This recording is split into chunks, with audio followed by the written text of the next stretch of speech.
Hi dears, എന്തൊക്കെ എല്ലാവരുടെയും വിശേഷം? എല്ലാവരും സുഖമായിരിക്കുന്നോ? ഇന്നൊരു അടിപൊളി ബ്രേക്ക്ഫാസ്റ്റിൻ്റെ റെസിപ്പിയും കൊണ്ടാണ് കേട്ടോ വന്നിട്ടുള്ളത്. റവ ദോശയുടെ റെസിപ്പിയാണ്. റവ ദോശയും കൂടെ ഒരു ചട്നിയും കൂടി കാണിക്കുന്നുണ്ട് കേട്ടോ. അപ്പോൾ വീഡിയോയിലേക്ക് പോകുന്നതിന് മുമ്പ് വീഡിയോ എല്ലാവരും ഒന്ന് സ്കിപ്പ് ചെയ്യാതെ മുഴുവനായിട്ട് കാണാൻ ശ്രമിക്കണേ. അപ്പോൾ നമുക്കിത് എങ്ങനെ ഉണ്ടാക്കുന്നത് നോക്കിയാലോ. അതിനായിട്ട് ആദ്യം തന്നെ ഒരു മിക്സർ ജാർ എടുത്ത് വെച്ചിട്ടുണ്ട്. അതിലേക്ക് 1 കപ്പ് റവയാണ് ഞാൻ ചേർത്ത് കൊടുത്തിട്ടുള്ളത്. പിന്നെ ചേർത്ത് കൊടുത്തിട്ടുള്ളത് 2 ടേബിൾ സ്പൂൺ ഗോതമ്പ് പൊടിയാണ്. പിന്നെ 1/4 കപ്പ് തൈര്, പുളിയില്ലാത്ത തൈരാണ് ചേർത്ത് കൊടുത്തിട്ടുള്ളത്.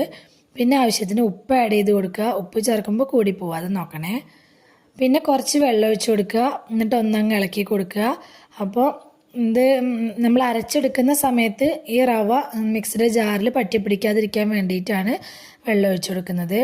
അപ്പോൾ ആദ്യം 1 കപ്പോളം വെള്ളം ഒഴിച്ചു കൊടുത്തിട്ട് നന്നായിട്ടൊന്ന് ഇളക്കി കൊടുത്തിട്ടുണ്ട്. എന്നിട്ട് വെള്ളം പോരാന്ന് തോന്നുകയാണെങ്കിൽ വീണ്ടും വെള്ളം ഒഴിച്ചു കൊടുത്തിട്ട് ഒന്നും കൂടി ഇളക്കിയെടുക്കുക. ഇതപ്പോൾ ഞാൻ കുറച്ചും കൂടിയൊക്കെ വെള്ളം ഒഴിച്ചു കൊടുത്തിട്ട് ഒന്നും കൂടി ഇളക്കിയെടുക്കുന്നുണ്ട്. അപ്പോൾ അരച്ചെടുക്കുന്ന സമയത്ത് വല്ലാതെ ടൈറ്റ് തോന്നുകയാണെങ്കിൽ കുറേശ്ശെ വെള്ളം ചേർത്ത് കൊടുത്താൽ മതി കേട്ടോ. ഒരു ദോശമാവിൻ്റെ അളവ് നിങ്ങൾക്കറിയാലോ, അതിനനുസരിച്ച് അരച്ചെടുക്കുക. ആദ്യം അരച്ചെടുക്കുന്ന സമയത്ത് ഞാനിതിപ്പോൾ 1 കപ്പോളം വെള്ളം ഒഴിച്ചു കൊടുത്തിട്ട് ഇത് നന്നായിട്ടൊന്ന് അരച്ചെടുത്തുകൊണ്ട് വന്നിട്ടുണ്ട്. അതൊരു ബൗളിലേക്ക് ഒഴിച്ചു കൊടുക്കുന്നുണ്ട്. പിന്നെ ഒരു 1/4 കപ്പിലധികം വെള്ളം ഒഴിച്ചു കൊടുത്തിട്ട് മിക്സിയുടെ ജാറൊന്ന് കഴുകിയിട്ട് ആ വെള്ളം കൂടി ഒഴിച്ചു കൊടുക്കുന്നുണ്ട്. എന്നിട്ടിത് നന്നായിട്ടൊന്ന് മിക്സ് ചെയ്തെടുക്കുക. അപ്പോൾ വെള്ളം ഒരുപാട് കൂടി പോവാതെ നോക്കണം. ദോശമാവിൻ്റെ ആ ഒരു കൺസിസ്റ്റൻസിയിൽ എടുക്കുക കേട്ടോ. അപ്പോൾ നിങ്ങൾ എടുക്കുന്ന റവയുടെ ഗോതമ്പ് പൊടിക്കൊക്കെ അനുസരിച്ച് ഇതിൽ വെള്ളത്തിൻ്റെ അളവിൽ മാറ്റം ഉണ്ടാവും. അത് നോക്കി ചെയ്യുക. ഇനി ഞാൻ ഇതിലേക്ക് ഒരു 1/4 ടീസ്പൂൺ സോഡാപ്പൊടി കൂടി ചേർത്ത് കൊടുത്തിട്ടുണ്ട്. അപ്പം നിങ്ങളുടെ കയ്യിൽ ഈനോ ഉണ്ടെങ്കിൽ അത് ചേർത്ത് കൊടുക്കുക. സോഡാപ്പൊടി ചേർക്കുന്നതിനേക്കാളും നല്ലതാണ് കേട്ടോ ഈനോ ചേർക്കുമ്പോൾ. അപ്പം എൻ്റെ കയ്യിൽ ഇല്ലാത്തതുകൊണ്ടാണ് ഞാൻ സോഡാപ്പൊടി ചേർത്ത് കൊടുത്തത്. ഇനി ഇതൊരു സൈഡിലേക്ക് മാറ്റി വയ്ക്കുക. കുറച്ച് നേരം അതവിടെ ഇരിക്കട്ടെ. ആ സമയം കൊണ്ട് നമുക്ക് ചട്നി തയ്യാറാക്കാം. ഇതുപോലെ ഒരു ചീനച്ചട്ടി വെച്ച് കൊടുത്തിട്ടുണ്ട്. അതിലേക്ക് വെളിച്ചെണ്ണയാണ് ഒഴിച്ചു കൊടുത്തിട്ടുള്ളത്. ഒരു 1.5 ടീസ്പൂൺ വെളിച്ചെണ്ണ ഒഴിച്ചു കൊടുത്തിട്ടുണ്ട്. ഒരു 1/4 ടീസ്പൂൺ ജീരകം ചേർത്ത് കൊടുത്തിട്ടുണ്ട്. ജീരകം ഒന്ന് പൊട്ടി വരുന്ന സമയത്ത് ഒരു 3-4 അല്ലി ചെറിയുള്ളി, 3-4 അല്ലി വെളുത്തുള്ളിയും കൂടി ചേർത്ത് കൊടുത്തിട്ട് ഒന്നങ്ങ് വഴറ്റിയെടുക്കുക. അത് അത്യാവശ്യം ഒന്നങ്ങ് ആയി വരണം കേട്ടോ. അത് ഒന്നങ്ങ് ജസ്റ്റ് വഴന്ന് വന്ന സമയത്ത് ഞാൻ ഇതിലേക്ക് എരിവിനാവശ്യമായിട്ടുള്ള വറ്റൽമുളക് ചേർത്ത് കൊടുത്തിട്ടുണ്ട്. നിങ്ങളുടെ എരിവിനാവശ്യമായിട്ടുള്ള വറ്റൽമുളക് ചേർത്ത് കൊടുക്കുക കേട്ടോ. ഞാനിപ്പോൾ ഒരു 4 എണ്ണം ചേർത്ത് കൊടുത്തിട്ടുണ്ട്. എന്നിട്ട് നന്നായിട്ടൊന്ന് വീണ്ടും ഇളക്കിയെടുക്കുക. വറ്റൽമുളകൊക്കെ എണ്ണയിൽ കിടന്നിട്ട് നന്നായിട്ടൊന്ന് മൂത്ത് വരണം. ആ വറ്റൽമുളകിലുള്ള കുരുവൊക്കെ ഇല്ലേ, അതൊക്കെ നന്നായിട്ട് ഒന്നങ്ങ് മൂക്കണം കേട്ടോ. അപ്പോഴാണ് നമ്മൾ ചട്നിയും ചമ്മന്തിയൊക്കെ അരയ്ക്കുമ്പോൾ നല്ല ടേസ്റ്റ് ഉണ്ടാവുക. അതൊന്നായി വന്ന സമയത്ത് 1.5 ടേബിൾ സ്പൂൺ പൊട്ടുകടല ആഡ് ചെയ്ത് കൊടുത്തിട്ടുണ്ട്. അതും കൂടി ചേർത്തിട്ട് വീണ്ടും ഇളക്കി കൊടുക്കുക. ജസ്റ്റ് അതൊന്ന് പിന്നെ ചേർത്ത് കൊടുത്ത് ഒരുപാട് നേരം ഇളക്കിയെടുക്കേണ്ട ആവശ്യമൊന്നുമില്ല.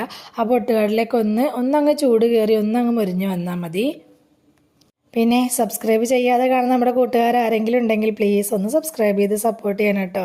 കൂടെയുള്ള ബെൽ ബട്ടണും കൂടി ഒന്ന് ക്ലിക്ക് ചെയ്ത് വെക്കുകയാണെങ്കിൽ ഞാനിടുന്ന പുതിയ വീഡിയോസിൻ്റെ നോട്ടിഫിക്കേഷൻ നിങ്ങൾക്ക് കിട്ടുന്നതായിരിക്കും. പിന്നെ ഞാനിതിലേക്ക് പൊട്ടുകടലൊന്ന് ചൂടായി വന്ന സമയത്ത് ചേർത്ത് കൊടുത്തിട്ടുള്ളത് 1/2 കപ്പോളം തേങ്ങയാണ് ചേർത്ത് കൊടുത്തിട്ടുള്ളത്. 1/2 മുതൽ 3/4 കപ്പോളം തേങ്ങ ചേർത്ത് കൊടുക്കുക. എന്നിട്ട് ഒന്നങ്ങ് വഴറ്റിയെടുക്കുക. അപ്പോൾ ഈ തേങ്ങ എണ്ണയിൽ കിടന്നിട്ട് ഒരുപാട് നേരം റോസ്റ്റാക്കി എടുക്കൊന്നും വേണ്ട കേട്ടോ. ഒന്നങ്ങ് വഴറ്റിയെടുത്താൽ മതി. പിന്നെ വളരെ കുറച്ച് മാത്രം പുളി ആഡ് ചെയ്ത് കൊടുത്തിട്ടുണ്ട്. അതുപോലെ തന്നെ ഉപ്പും ആഡ് ചെയ്ത് കൊടുത്തിട്ട് ജസ്റ്റ് ഒന്നുണ്ട് വീണ്ടും ഇളക്കിയെടുത്തിട്ട് ഫ്ലെയിം ഓഫ് ചെയ്യുക. എന്നിട്ട് നമുക്കിതൊന്ന് ആറിയ ശേഷം നന്നായിട്ടൊന്ന് അരച്ചെടുക്കണം. അപ്പോൾ പുളി ചേർക്കുമ്പോൾ നോക്കി ചേർക്കണം. വളരെ കുറച്ച് മാത്രം ചേർത്ത് കൊടുക്കുക. അപ്പോൾ ഒന്ന് ആറിയ ശേഷം ഞാനിത് മിക്സിയുടെ ജാറിലേക്ക് ചേർത്ത് കൊടുക്കുന്നുണ്ട്. എന്നിട്ടിത് നന്നായിട്ടൊന്ന് അരച്ചെടുക്കുക. അപ്പോൾ ഇത് അരച്ചെടുക്കുന്ന സമയത്ത് വെള്ളം ചേർക്കണം.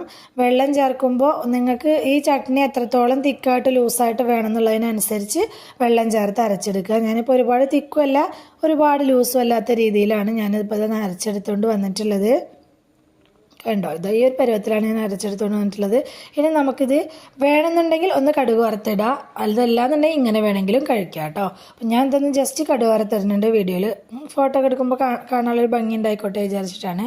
ചട്ടി അടുപ്പത്ത് വെച്ച് കൊടുത്തിട്ട് ചൂടായി വന്ന സമയത്ത് എണ്ണ ഒഴിച്ച് കൊടുത്തിട്ടുണ്ട്. എണ്ണ ചൂടായി വന്നപ്പോൾ കുറച്ച് കടുക് ഇട്ട് കൊടുത്തിട്ടുണ്ട്. കടുക് പൊട്ടി വന്ന സമയത്ത് 2 വറ്റൽമുളക് പൊട്ടിച്ചിട്ട് കൊടുത്തിട്ടുണ്ട്.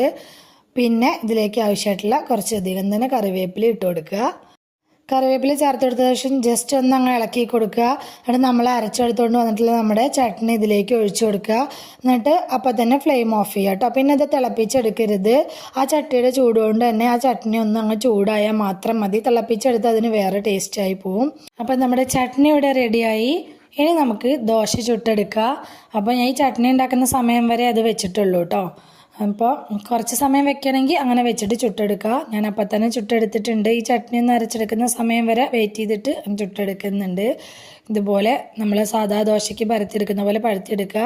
അപ്പോൾ ഫ്ലെയിം ഒരുപാട് കൂട്ടി വെക്കരുത്. നല്ലപോലെ ഫ്ലെയിം കൂട്ടി വെച്ച് ചുട്ടെടുക്കാൻ ശ്രമിച്ചിട്ടുണ്ടെങ്കിൽ ഇത് നമ്മുടെ കയ്യിലിൻ്റെ ഒപ്പം ഈ മാവ് ഒട്ടിപ്പിടിച്ചങ്ങോട്ട് പോരും കേട്ടോ. അപ്പോൾ ഒരു മീഡിയം ഫ്ലെയിമിൽ വെച്ചിട്ട് ചുട്ടെടുക്കുക. ഇതിൻ്റെ മുകളിൽ കുറച്ച് നെയ്യോ വെളിച്ചെണ്ണയോ എന്താണ് നിങ്ങൾക്ക് താല്പര്യം വെച്ചാൽ അതാക്കി കൊടുത്തിട്ട് ചുട്ടെടുക്കുക. അപ്പോഴാണ് കൂടുതൽ ടേസ്റ്റ് ഉണ്ടാവുക. മുകൾ വശം മാവൊന്ന് ഉണങ്ങിയ ശേഷം മാത്രം ഇതുപോലെ എണ്ണ തേച്ച് കൊടുക്കുക. എന്നിട്ട് നമുക്ക് ഇതൊന്ന് തിരിച്ചിട്ട് കൊടുക്കുക. തിരിച്ചും മറിച്ചൊക്കെ ഇട്ടൊന്ന് മൊരിയിച്ചെടുത്ത് കഴിഞ്ഞിട്ടുണ്ടെങ്കിൽ നമ്മുടെ ദോശ റെഡിയായി.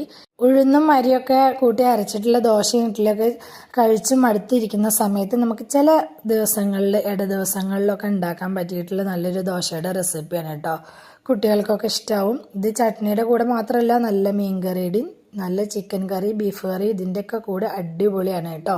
ഇനിയിപ്പോൾ കുറച്ച് ദിവസമല്ലേ ഉള്ളൂ സ്കൂളൊക്കെ തുറക്കാനായിട്ട്. അതുപോലെ സ്കൂൾ തുറക്കുന്ന സമയത്ത് ഓഫീസിലേക്കൊക്കെ പോകുന്ന സമയത്തൊക്കെ രാവിലെ നമ്മൾ ഈസി ആയിട്ട് ചെയ്തെടുക്കാൻ വേണ്ടിയിട്ട് ദോശ ഇഡ്ഡലി ബാറ്ററൊക്കെ അരച്ച് വെച്ചിട്ട് അതായിരിക്കുമല്ലോ കൂടുതലും ചെയ്തെടുക്കുക. അപ്പോൾ അതിൽ നിന്നൊക്കെ വ്യത്യസ്തമായിട്ട് ചില ദിവസങ്ങളിൽ ഇങ്ങനെ ഒരു ദോശയും തയ്യാറാക്കി നോക്കട്ടോ. വലിയ ബുദ്ധിമുട്ടൊന്നുമില്ലല്ലോ. നല്ല അടിപൊളി ദോശയാണ്. ഞാനിപ്പോൾ എല്ലാം ചുട്ടെടുത്തിട്ടുണ്ട്. നമ്മുടെ കൂടെ അരച്ചിട്ടുള്ള ചമ്മന്തി ആണെങ്കിൽ ഈ ദോശയുടെ കൂടെ മാത്രമല്ല, സാധാ നമ്മുടെ ഉഴുന്ന ദോശയുടെയും അതുപോലെ തന്നെ ഇഡ്ഡലിയുടെ ഒക്കെ കൂടെ അടിപൊളി ടേസ്റ്റാണ് കേട്ടോ. നിങ്ങൾ എന്തായാലും ഒന്ന് ട്രൈ ചെയ്ത് നോക്ക്. വീഡിയോ ഇഷ്ടമായിട്ടുണ്ടെങ്കിൽ എല്ലാവരും മറക്കാതെ ലൈക്ക് ചെയ്യണം. അതുപോലെ തന്നെ നിങ്ങളുടെ അഭിപ്രായങ്ങളൊക്കെ കമൻ്റായിട്ട് പറയണം. റെസിപ്പി ഇഷ്ടമായിട്ടുണ്ടെങ്കിൽ നിങ്ങളുടെ ഫ്രണ്ട്സിനോ ഫാമിലിക്കോ ഒക്കെ ഒന്ന് ഷെയർ ചെയ്ത് കൊടുക്കുക കൂടി വേണേ. ഇതുവരെ കൂടെ നിന്ന് സപ്പോർട്ട് ചെയ്തിട്ടുള്ള എൻ്റെ എല്ലാ മുത്തുമണികൾക്കും ഒരുപാട് നന്ദി. തുടർന്ന് നിങ്ങളുടെ സപ്പോർട്ട് എൻ്റെ കൂടെ ഉണ്ടാവണം കേട്ടോ. എന്നാൽ ശരി, സിമ്പിൾ ആൻഡ് ടേസ്റ്റി റെസിപ്പിയുമായി ഞാൻ വീണ്ടും വരാം. ബൈ.